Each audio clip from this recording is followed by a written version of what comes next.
വീഡിയോയിൽ, അതായത് നമ്മളെ നെയ്ച്ചോറിൻ്റെയും പിന്നെ സ്പെഷ്യൽ ചിക്കൻ കറിൻ്റെയും വീഡിയോയിൽ നമ്മൾ ചിക്കൻ കറിൻ്റെ മുകളിൽ കൂടെ ഫ്രഷ് ക്രീം ഒഴുക്കുന്നുണ്ട്. ആ വീഡിയോയിൽ ഞാൻ നിങ്ങളോട് പറഞ്ഞതിനും നിങ്ങൾക്ക് ഈ ഫ്രഷ് ക്രീമിൻ്റെ റെസിപ്പി വേണമെന്നുണ്ടെങ്കിൽ കമൻറ്റ് ചെയ്യാൻ. അപ്പം നമ്മളോട് ഒരുപാട് ആൾക്കാർ പറഞ്ഞു ഈ ഫ്രഷ് ക്രീമിൻ്റെ വീഡിയോ എന്തായാലും ചെയ്യണം എന്നുള്ളത്. അപ്പം ആ ഒരു റിക്വസ്റ്റഡ് വീഡിയോ ആണിത്. നമ്മൾ ഹോം മെയ്ഡായിട്ട് ഫ്രഷ് ക്രീം ഉണ്ടാക്കുന്ന 2 മെത്തേഡ്സിലാണ് കണ്ടിട്ടുള്ളത്. അതിൽ ഒന്നാമത്തെ മെത്തേഡ് എന്ന് പറയുന്നത് നമ്മൾ പാല് കുറുക്കിയിട്ട് അതിൽ നിന്ന് നമ്മളിങ്ങനെ പാടം എടുത്ത് ഉണ്ടാക്കുന്നതാണ്. അത് ഭയങ്കര ലെങ്തിയാണ്, അത് കുറേ നേരം എടുത്ത് ചെയ്യേണ്ടത്, അതിന് കുറേ പ്രോസസ്സ് ഉണ്ട്. പിന്നെ രണ്ടാമത്തെ മെത്തേഡ് നമ്മൾ കോൺഫ്ലോറും ബട്ടറൊക്കെ ഇട്ടിട്ടുള്ള ഒരു മെത്തേഡാണ്.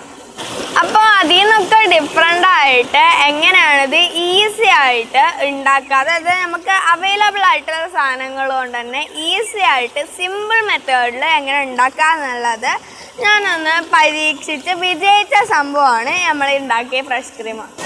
അപ്പോൾ ഇതാണ് നമ്മൾ പുതിയ മെത്തേഡിൽ ഉണ്ടാക്കിയ ഫ്രഷ് ക്രീം. ഇത് നമ്മൾ സ്വന്തമായിട്ട് കണ്ടുപിടിച്ച മെത്തേഡാണ് കേട്ടോ.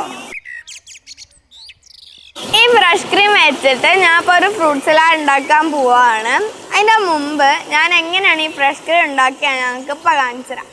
നമ്മളിപ്പോൾ അമ്മച്ചിൻ്റെ വീട്ടിലത്തെ കിച്ചണിലാണ് ഉള്ളത്. ഇവിടെ നിന്നാണ് നമ്മൾ ചെയ്യാൻ പോകുന്നത്. അപ്പം നമുക്ക് എങ്ങനെ ഫ്രഷ് ക്രീം ഉണ്ടാക്കാൻ നോക്കാം. 1/2 ലിറ്റർ പാലാണ് അപ്പം നമ്മളിവിടെ എടുത്തുക്കണത്. ഇത് നമ്മളെ ചൊവ്വരിയാണ്, അതായത് സാബൂനരി. ഈ ചൊവ്വരി ഞാൻ പരീക്ഷിച്ച് വിജയിച്ചൊരു സംഭവമാണ്. ചൊവ്വരിനെ നമ്മൾ എടുക്കാൻ കാരണം അതാവുമ്പോൾ പ്രത്യേകിച്ച് മണോ ടേസ്റ്റോ ഒന്നും ഉണ്ടാവില്ല, പക്ഷെ നല്ല തിക്കായിട്ട് നമുക്ക് കിട്ടും ചെയ്യും. ഇത് 2 ടേബിൾ സ്പൂൺ ഞാൻ അളന്ന് വെച്ചതാണ്. ഇത് ഈ പാലിക്ക് നമ്മൾ ഇട്ടെടുക്കുകയാണ്. ഇത് 1.5 ടീസ്പൂൺ ബട്ടർ ഉണ്ട്, ഇത് നമ്മൾ ഈ പാലിക്ക് ഇട്ടെടുക്കുകയാണ്. ബട്ടർ ഇടുമ്പം ഉപ്പില്ലാത്ത ബട്ടർ ആണ് എന്ന് ഉറപ്പ് വരുത്തണം, അൺസാൾട്ടഡ് ബട്ടർ. പാലിന് ഫാറ്റ് കുറവാണെന്നുണ്ടെങ്കിൽ 1/2 ടീസ്പൂൺ ബട്ടറും കൂടി ഇട്ടെടുക്കാം. 1 സ്പൂണ് പഞ്ചസാരയും കൂടി ഇട്ട് കൊടുക്കുക. എന്നിട്ട് അടുപ്പ് കത്തിച്ചിട്ട് ഇത് അടുപ്പത്ത് കണ്ട് വെച്ച് കൊടുക്കുക. ഇത് ശരിക്കും പറഞ്ഞാൽ വളരെ ഈസി ആയിട്ടുള്ള മെത്തേഡാണ്. നമുക്കിത് കുറേ പ്രോസസ്സ് ഒന്നുമില്ല ചെയ്യാൻ. പാല് ചൂടായി വരുന്നുണ്ട്, ബട്ടറൊക്കെ മെൽറ്റായി വരികയാണ്. ബട്ടർ ഇതിലൊരു മെയിൻ സാധനമാണ് കേട്ടോ. ഇനി ബട്ടർ ഇല്ലാന്നുണ്ടെങ്കിൽ അതിൻ്റെ പകരം നമുക്ക് നെയ്യ് ഒഴിച്ചാലും മതി. ബട്ടറിനാണ് കുറച്ചും കൂടിയും ഫ്രഷ് ക്രീമിൻ്റെ പ്രോപ്പർട്ടീസ് കൊണ്ടുവരാൻ പറ്റുക. ഇത് ജസ്റ്റ് തിളച്ച് വരുമ്പം തന്നെ ഒന്നിങ്ങനെ ഇളക്കി കൊടുക്കുന്നത് നല്ലതാണ്. ഈ പാല് നല്ലോണം കുറുകി ഒരു 1/4 ഭാഗമെങ്കിലും വറ്റണം. എത്രത്തോളം വറ്റണ അത്രത്തോളം നമുക്കിത് തിക്കായി കിട്ടും. ഇടയ്ക്കിടയ്ക്ക് ഇങ്ങനെ ഇളക്കി കൊടുത്തോണ്ടിരിക്കുക, അല്ലെങ്കിൽ പാല് നമ്മളെ പാത്രത്തിൻ്റെ അടിയിൽ പിടിക്കും. ഈ പാത്രത്തിൻ്റെ സൈഡിലൊക്കെ വറ്റി പിടിക്കണം. ഈ പാടൊക്കെ ഇങ്ങനെ ചുരണ്ടി ഈ പാലിൽ ഇട്ട് കൊടുക്കണം. ഇങ്ങനെ ചെയ്യണത് ക്രീമിൻ്റെ ശരിക്കുള്ള ടേസ്റ്റ് കിട്ടാനാണ്.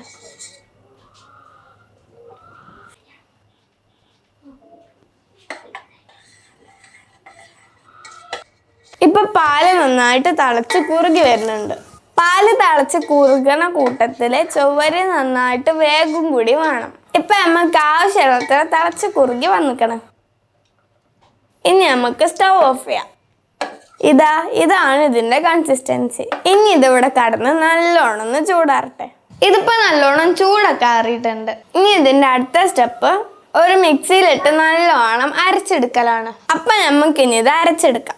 ഒരുപാട് നേരമൊന്നും അരക്കേണ്ട ആവശ്യം വരില്ല, പെട്ടെന്ന് തന്നെ നല്ലോണം അരഞ്ഞു കിട്ടും.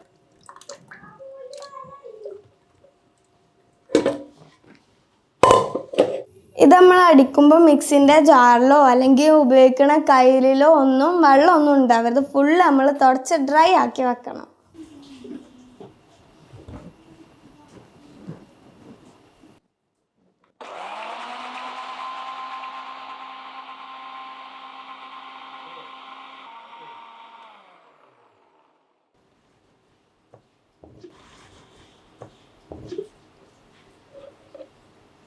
ഇതിപ്പോൾ അത്യാവശ്യം നല്ലോണം അരഞ്ഞു കിട്ടിയിരിക്കണം. ഇനി നമുക്കിത് അരിച്ചെടുക്കണം. ചിലപ്പോൾ ചൊവ്വരിൻ്റെ ചെറിയ പൊട്ടും പൊടിയൊക്കെ ഉണ്ടാവും.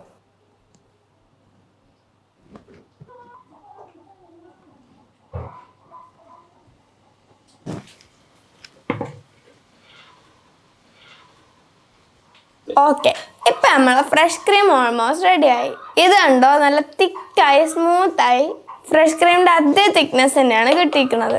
ഇത് ഇനി നമ്മൾ ഫ്രിഡ്ജിൽ വെച്ചൊന്ന് തണുപ്പിക്കും കൂടി ചെയ്താൽ നമ്മളെ പരിപാടി കഴിഞ്ഞു.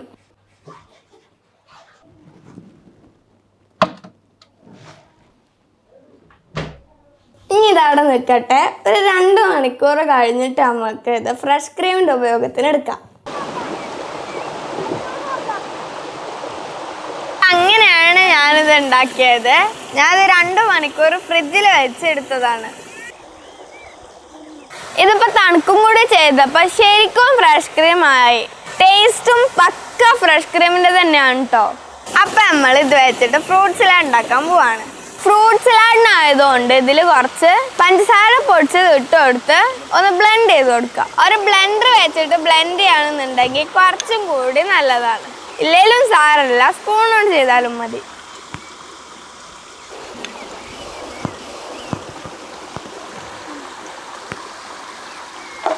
ഇനി നമുക്കത് ഫ്രൂട്ട്സ് ഒക്കെ ഒഴിച്ചു കൊടുക്കാം.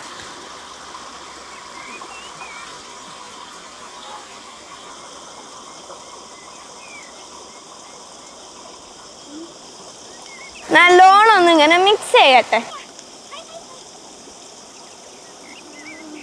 ഇത് വാനില എസൻസ് ആണ്. ഇതും കൂടി ഉണ്ടെങ്കിലാണ് ഫ്രൂട്ട് സലാഡ് സൂപ്പർ ആവുക. ഈ എസൻസ് ഫ്രഷ് ക്രീമിൽ തന്നെ ഒഴിച്ച് ബ്ലെൻഡ് ചെയ്താലും മതി. സൂപ്പർ. ഇപ്പം നമ്മളെ ഫ്രൂട്ട് സലാഡ് റെഡിയായി. ഇനി ഞങ്ങൾ കുട്ടികളെല്ലാം കൂടിയിട്ട് ഈ ഫ്രൂട്ട് സലാഡ് ആസ്വദിച്ച് തിന്ന് തീർക്കട്ടെ. നിങ്ങളും സമയം കളയാതെ ഉണ്ടാക്കാൻ നോക്കിക്കോളിട്ടോ. നട്ട പാതിരക്കാണ് നിങ്ങൾ ഈ വീഡിയോ കാണുന്നുണ്ടെങ്കിൽ നേരെ വെളുത്തിട്ട് ഉണ്ടാക്കിയാൽ മതി കേട്ടോ.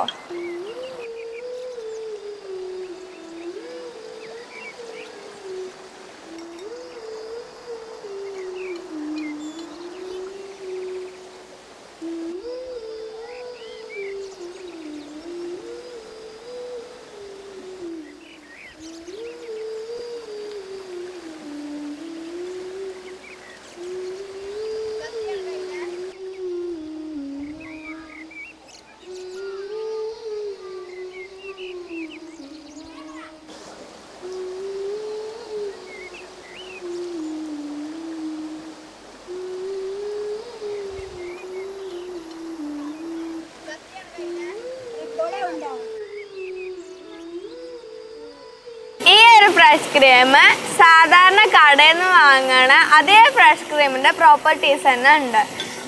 ഈ മെത്തേഡ് എന്തായാലും നിങ്ങളൊന്ന് ട്രൈ ചെയ്ത് നോക്കി. എന്നിട്ട് ഇതിൻ്റെ അഭിപ്രായങ്ങൾ നിങ്ങൾ കമൻ്റ് ആക്കി അറിയിക്കും. എന്നാൽ പിന്നെ അടുത്ത